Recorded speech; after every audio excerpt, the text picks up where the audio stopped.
Alright, so anyways, I just wanted to talk about how happy I am to be out of that narcissistic relationship that I, unbeknownst, was in.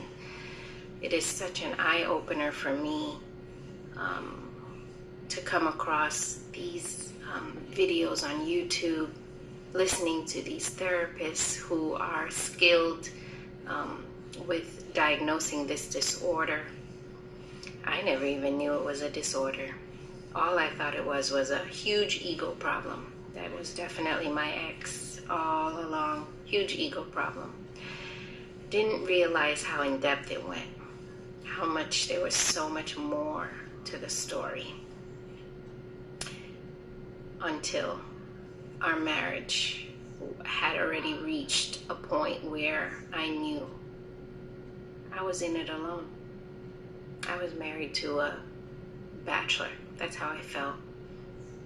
I would remind him all the time that he was married.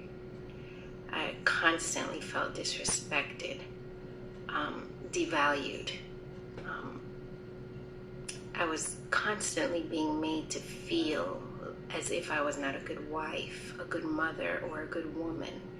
Now, he would not come out and say, "You're not a good wife, a good mother, or a good woman." No, I would say something like, "I am a good woman." And he would give me like, "Yeah. What are you trying to say? I'm not a good woman? I'm a good mother." Yeah. And so is everybody else. There's lots of good mothers. Like, it's not a big deal, right? I'm a good wife. What in the world? And this is the first I ever had to deal with this. What? A difference of opinion? I can assure you it was not your first time.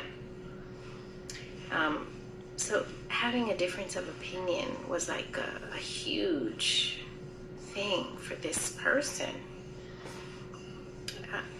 I couldn't have my own opinion. Of course, I had my own opinion, and I knew that that was okay. So I would be the one telling him, "You know that it's okay for us to agree to disagree, right? We're not the same person. We're not going to have the same views on things. Does it have to mean that we need to get a divorce? I mean, because it's like, that's serious to you." Oh, and talk about not being able to point out a concern, or not even a critique, but that's how it's taken, like you're criticizing them, when really you're just bringing something to their attention as a wife. And you should be able to do that with your mate. Absolutely. It's how you come at the person. It's how you're talking to the person. And if I say, "Hey babe, this is how I'm feeling," and it's brushed aside like, "What in the world? What? You are just too sensitive." Well, I am pregnant. And there's hormones involved. Yes, it's true. But, for the most part, I still want to be heard. Can we talk? That's like worst time. I have definitely felt like I was a burden after giving birth.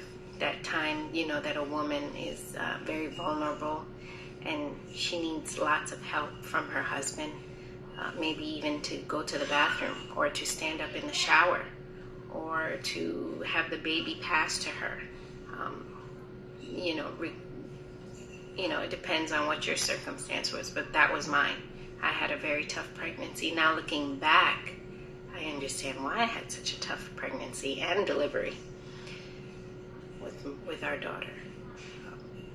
Probably due to the fact of the toxic relationship that I was in. Now my husband is the father for all three of our children, but he wasn't there with our first. And that's part of why I thought that when he came at me saying the right things, the things he knew that I wanted to hear, that I would give him an opportunity, a chance, a second chance. I remember he even said everybody deserves a second chance, right? thought, yeah.